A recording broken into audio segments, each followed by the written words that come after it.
नमस्ते। कभी सोचा है कि दुनिया के किसी कोने में हो रहा झगड़ा आपकी जेब पर कैसे असर डाल सकता है?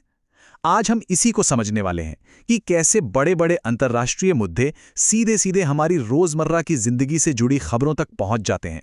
तो देखिए, सबसे पहले हम चलेंगे मध्य पूर्व, जहां तनाव बढ़ता जा रहा है। फिर देखेंगे कि इस पूरी तस्वीर में दुनिया के मंच पर भारत कहां खड़ा है और देश के अंदर राजनीति में क्या कुछ चल रहा है। इसके बाद समझेंगे कि इन सब का हमारी अर्थव्यवस्था पर क्या असर पड़ रहा है और आखिर में समाज से जुड़ी कुछ और मजेदार और जरूरी सुर्खियों पर नजर डालेंगे। तो चलिए शुरुआत करते हैं मध्य पूर्व से, जहां का तनाव आजकल पूरी दुनिया के लिए एक तरह से कहें तो सिर दर्द बना हुआ है। आखिर हो क्या रहा है वहां, जिसका असर हम तक भी पहुंच सकता है?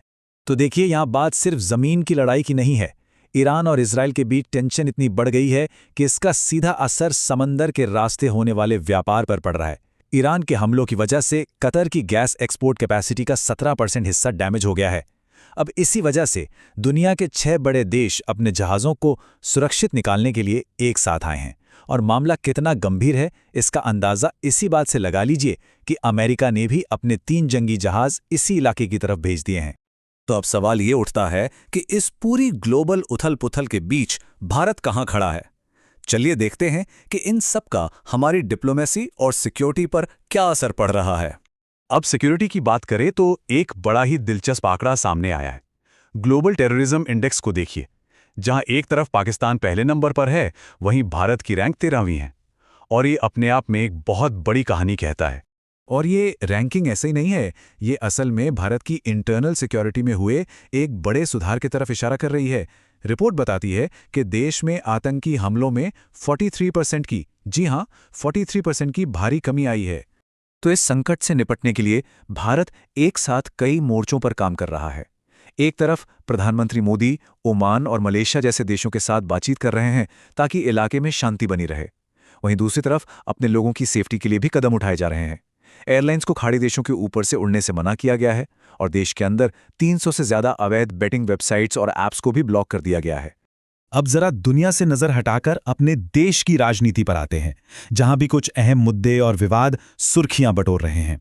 एसोसिएशन फॉर डेमोक्रेटिक रिफॉर्म्स यानी एडीआर की एक ताज़ा रिपोर्ट हमारे सांसदों की एक कह सकते हैं काफी दिलचस्प तस्वीर दिखाती है। रिपोर्ट के मुताबिक राज्यसभा के 73 मेंबर्स पर क्रिमिनल केस हैं और इनमें सबसे ज्यादा 27 सांसद बीजेपी के हैं।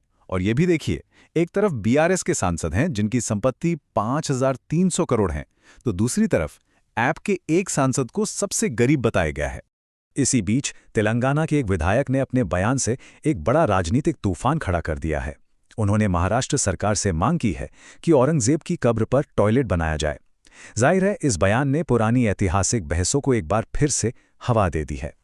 उधर दूसरी तरफ चुनावी माहौल भी गर्मा रहा है। पश्चिम बंगाल में टीएमसी ने महिलाओं और बेरोजगारों के लिए हर महीने पैसों का वादा किया है। तो वहीं केरला में कांग्रेस के अंदर ही टिकट बंटवारे को लेकर घमासान मचा हुआ है, क्योंकि पार्टी ने अपने किसी भी सिटिंग एमपी को विधानसभा चुनाव का टिकट देने से साफ मना कर दिया है। तो ये सब तो हो गई राजनीति और दुनिया की बातें, लेकिन सबसे बड़ा सवाल ये है कि इन सब का हमारी आपकी जिंदगी पर क्या असर पड़ता है। चलिए अब सीधा सीधा समझते हैं कि इसका असर हमारी जेब पर कैसे और कितना पड़ रहा है। देखिए, कतर के गैस प्लांट पर जो हमला हुआ वो भारत के लिए एक बहुत बड़ी चिंता की बात है। क्यों? क्योंकि हमारी ज़रूरत की लगभग आधी, मतलब 47% एलएनजी गैस वहीं से आती है। अब जाहिर है, इस सप्लाई में ज़रा सी भी गड़बड़ हमारी पूरी एनर्जी सिक्योरिटी और इकोनॉमी को हिला सकती है। और इस एनर्जी इनसिक्योरिटी का असर अब दिखना भी शुरू हो गया है। एक के बाद एक चीज़ें महंगी हो रही हैं। प्रीमियम पेट्रोल की कीमत 2 रुपए से ज़्यादा बढ़ गई। ज़ोमैटो से खाना मंगाना 19% तक महंगा हो गया है। रुपया डॉलर के मुकाबले 93.24 के सबसे निचले स्तर पर पहुंच गया है। और इंडस्ट्री में इस्तेमाल होने वाला डीजल तो देखिए, सीधा 87 रुपए से बढ़कर लगभग 110 रुपए लीटर हो गया है। और ये असर सिर्फ पैसों और आंकड़ों तक ही सीमित नहीं है, इसका एक मानवीय पहलू भी है। गुजरात जैसे राज्यों में गैस की कमी से इंडस्ट्री पर असर पड़ रहा है और वहां काम करने वाले मजदूरों को मजबूरी में अपने गांव लौटना पड़ रहा है। चलिए अब आखिर में कुछ ऐसी खबरों पर नजर डालते हैं जो हमारे समाज की अलग अलग, कभी दिलचस्प तो कभी हैरान करने वाली तस्वीरें दिखाती हैं।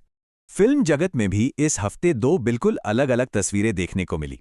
एक तरफ धुरंधर 2 जैसी बड़ी फिल्म है जिसने पहले ही दिन 102 करोड़ कमाए, लेकिन अपने एक कैरेक्टर को लेकर विवादों में भी घिर गई।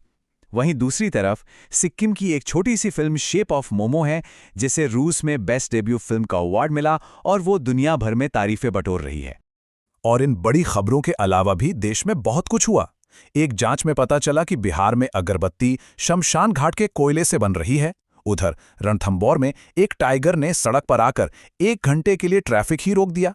वर्ल्ड हैप्पीनेस रिपोर्ट भी आई, जिसमें हमेशा की तरह फिनलैंड टॉप पर है और दिलचस्प बात यह है कि पाकिस्तान की रैंकिंग भारत से बेहतर है।